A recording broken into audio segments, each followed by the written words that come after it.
स्वागत है आप सभी का कहानी केंद्र में। अब आप सुनेंगे हरिशंकर परसाई जी की लिखी हुई एक व्यंग्य रचना असहमत। ये सिर्फ दो आदमियों की बातचीत है। भारतीय सेना लाहौर की तरफ बढ़ गई है, अंतर्राष्ट्रीय सीमा पार करके। हां, सुना तो छंब में पाकिस्तानी सेना को रोकने के लिए यह जरूरी है। खाक जरूरी है? जहां वे लड़े वहां लड़ना चाहिए या हर कहीं घुसना चाहिए? हां, उधर नहीं बढ़ना था। मगर मैं कहता हूं, क्यों नहीं बढ़ना था? उधर से दबाव पड़ेगा तो इधर तुम्हारे बाप रोक सकते हैं उन्हें। फिर तो उधर बढ़ना ही ठीक हुआ। ठीक हुआ, ठीक हुआ, कुछ समझते भी हो इसका क्या मतलब होता है? इसका मतलब होता है टोटल वॉर, पूर्ण युद्ध, हमला। हां जी, ये तो हमला जैसा ही हो गया। मगर मैं कहता हूं, जो इसे हमला कहता है वो बेवकूफ है। हम तो हमले का मुकाबला करने के लिए बढ़े हैं। इस दृष्टि से तो हमारा बढ़ना सुरक्षात्मक कार्यवाही हुई। मगर सुरक्षात्मक कार्यवाही कहकर तुम दुनिया की नजरों में धूल नहीं झोंक सकते। जो हुआ है वो सबको दिख रहा है। हां, विल्सन ने तो ऐसा कुछ कहा भी है।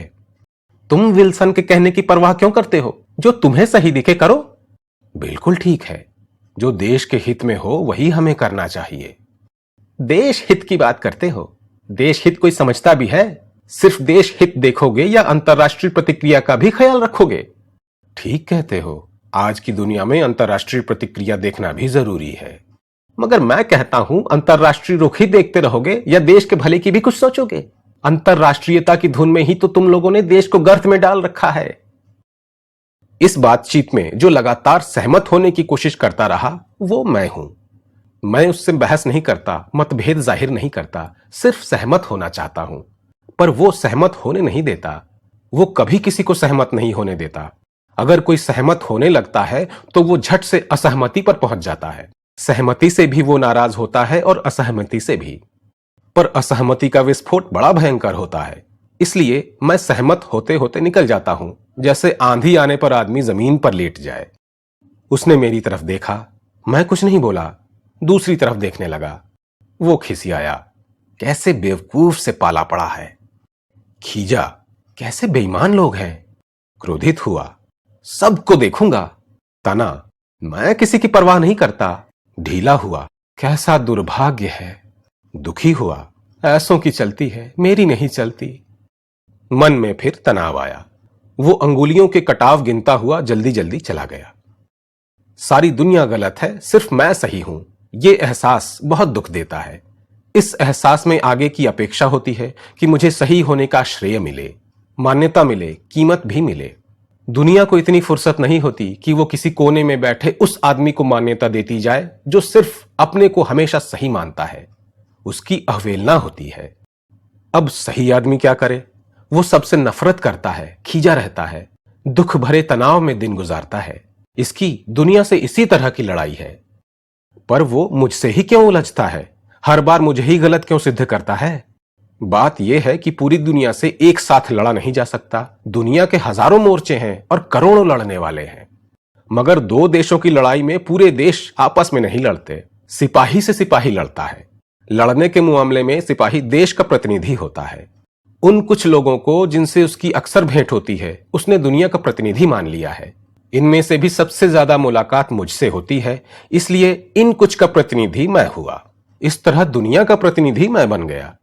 मुझे गलत बताता है तो दुनिया गलत होती है, मुझे गाली देता है तो दुनिया को गाली लगती है, मुझ पर नाराज होता है तो दुनिया पर नाराजगी जाहिर होती है।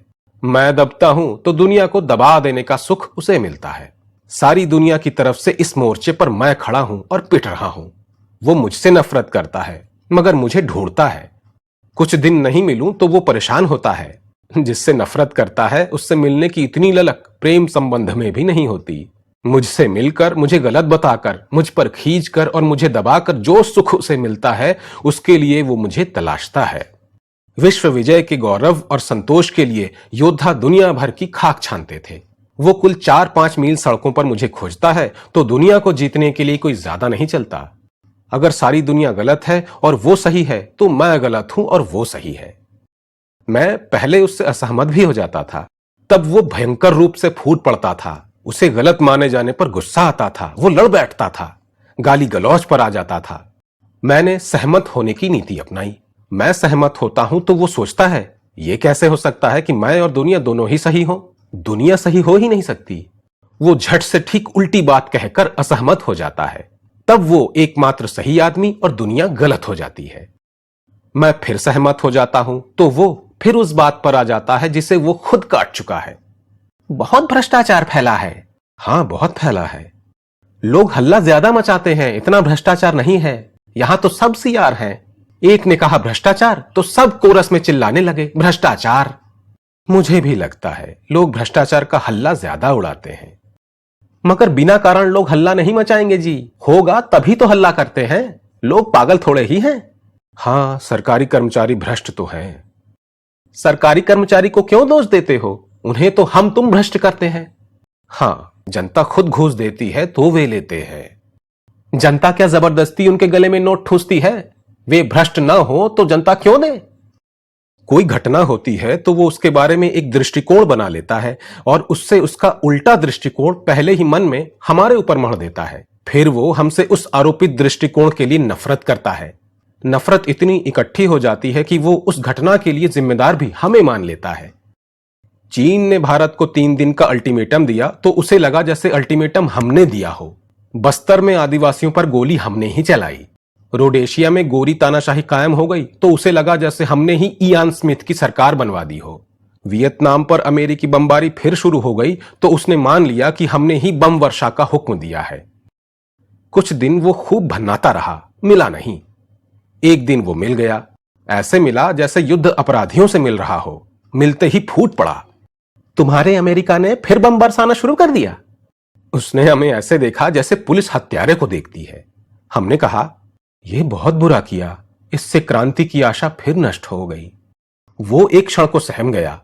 वो कई दिनों से हमें बमबारी का समर्थक मानकर हमसे नफरत कर रहा था, मगर हम तो बमबारी की निंदा कर रहे थे। अब वो क्या रुख अपनाए? उसे संभलने में ज्यादा देर नहीं लगी। खींच कर बोला, शांति? What do you mean by shanti? यह शब्द झूठा है। सब साले शांति की बात करते हैं और लड़ाई की तैयारी करते हैं। हम चुप। उसे संतोष नहीं हुआ। उसने साफ रुख अपना लिया। कह दिया बुरा किया।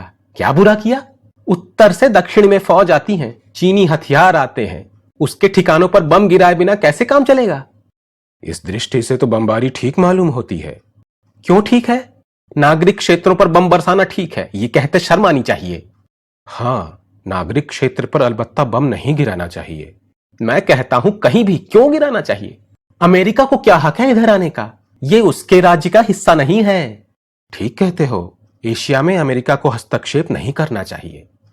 मगर बहुत से बेवकूफ इस नारे को बिना समझे लगाते हैं। वे भूल जाते हैं कि इधर चीन बैठा है जो सबको निगल जाएगा। हम चुप हो गए। वो कुछ भुनभुनाता रहा, फिर झटके से उठा और अंगुलियों के कटाव गिनता हुआ फुर्ती से चला गया। गोरे और सुडौल इस जवान के कपाल पर 3 रेखाएं खिंची रहती हैं। हमेशा तनाव में रहता है। नौकरी उसकी साधारण है, एक कॉलेज में पढ़ाता है। कॉलेज से नफरत करता है। लौटता है तो जैसे पाप करके लौट रहा हो। प्रिंसिपल से, साथियों से, विद्यार्थियों से नफरत करता है। बगीचे में खिले फूलों से भी उसे नफरत है। मकान मालिक से इसलिए नाराज है कि मकान उसका है। नगर पालिका से सड़क के लिए नाराज है, नाले से मच्छरों के लिए नाराज है। दुनिया से क्यों नाराज है ये ठीक वो नहीं जानता होगा। मैं अंदाज ही लगा सकता हूं। शुरू में ही उसने दुनिया से कुछ ज्यादा ही उम्मीद कर ली होगी। बहुत से नौजवान मौजूदा हालात के संदर्भ में महत्वाकांक्षा नहीं बनाते, वो अनुपात से ज्यादा हो जाती है। बहुत से तो अपने पिता के जमाने के संदर्भ में महत्वाकांक्षा बना लेते हैं। पिता के जमाने में हर एमए पास प्रोफेसर हो जाता था, अब नहीं होता। मगर उस संदर्भ में जो एमए होकर प्रोफेसर बनने का तय कर लेता है वो अक्सर निराश होता है। इस आदमी ने भी जवानी के शुरू में ही तय कर लिया होगा कि मुझे दुनिया से इतना मिलना चाहिए, ये मेरा हक है। इस हिसाब से कहीं वो गड़बड़ कर गया। उसने योग्यता के हिसाब से महत्वाकांक्षा नहीं बनाई। अपने मूल्य निर्धारण में वो ज्यादा ही उदार हो गया। उसने शुरू में ही विशिष्टता से अपने को मंडित कर लिया। साधारण से विशिष्ट बनने की जरूरत उसने नहीं समझी। उसने मौजूदा जमाने की स्पर्धा, पक्षपात और चतुरता को भी नजरअंदाज कर दिया। कॉलेज में पढ़ाना चाहता था, तब इस घटिया कॉलेज में नौकरी मिली। उसने मान लिया कि दुनिया ने उसकी कीमत नहीं दी, उसके साथ अन्याय किया और सिर्फ उसी के साथ। वो आसपास आगे बढ़ते हुए तुच्छ लोगों की भीड़ देखता और सबसे नफरत करता। उसका व्यक्तित्व टूटता है। वो उसे जैसे तैसे समेटकर दुनिया के सामने चुनौती देकर खड़ा होता है। स्थायी असहमति उसका अपने आप को जोड़ने का प्रयत्न है। इससे वो विशिष्ट बने रहने की कोशिश करता है, क्योंकि विशिष्ट हुए बिना वो जी नहीं सकता। एक बार ही मैंने उसे असहमत होते पाया है। उसने केंद्रीय सरकार में किसी बड़ी नौकरी के लिए आवेदन किया था। वो उसे नहीं मिली। मुझे मिला तो मैंने पूछा। उसने कहा, नहीं मिली।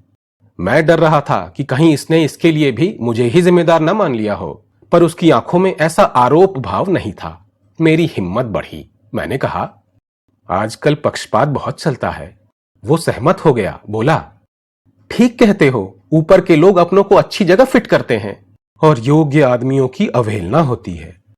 हाँ, और नालायक ऊंचे पदों पर बिठाए जाते हैं। तभी तो सब जगह स्तर गिर रहा है। अरे भाई, स्तर तो कुछ रहा ही नहीं। पता नहीं कब तक ये अंधेर चलेगा। मैं भी यही सोचता हूं कि आखिर ऐसा कब तक। सहमति के इस दुर्लभ क्षण को मैं बिगड़ने नहीं देना चाहता था। इसलिए इससे पहले कि वो किसी बात पर असहमत हो उठे, मैं चल दिया और फिर मुड़ा। मगर वो अंगुलियों के कटाव नहीं गिन रहा था।